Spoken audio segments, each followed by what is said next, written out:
বিসমিল্লাহির রহমানির রহিম। প্রিয় বান্দরবানবাসী, দেখতেছেন এটা একটা রুম, এটা 301 নম্বর রুম। এখানে কতজন স্টুডেন্ট আছে?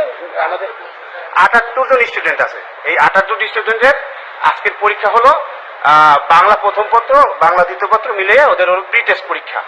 এখন এইখানে যে আপনি দেখতেছেন দাঁড়ানো 1 জন, 2 জন, 3 জন, 4 জন আর হলো 5 জন।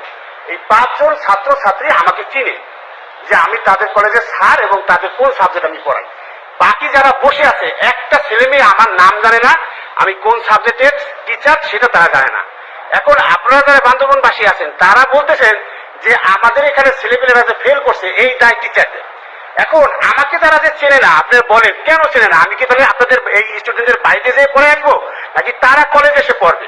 এই প্রশ্ন আমি আপনাদের কাছে রেখে গেলাম যে 78 জনের মধ্যে মাত্র 5 জন ছাত্রছাত্রী আমাকে চিনে, আমি যে তাদের কলেজের টিচার এবং আমি কোন সাবজেক্টের টিচার এটা তারা জানে, আর বাকিরা জানে না।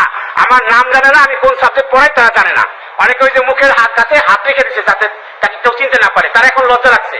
তাহলে আপনারা বান্দরবানবাসী অথবা বিভিন্ন জায়গা থেকে যে কথাগুলো বলতেছেন, আপনারা আগে নিজেদের কাছে প্রশ্ন করেন তাহলে এই শিক্ষার পরিবেশটা কি। আর আপনাদের ছেলেপেলেদেরকে এখন আমরা বাসায় যে রশি দিয়ে বেঁধে তারপর টেনে নিয়ে আসবো, এটা আমি প্রশ্ন রাখলাম আপনাদের কাছে।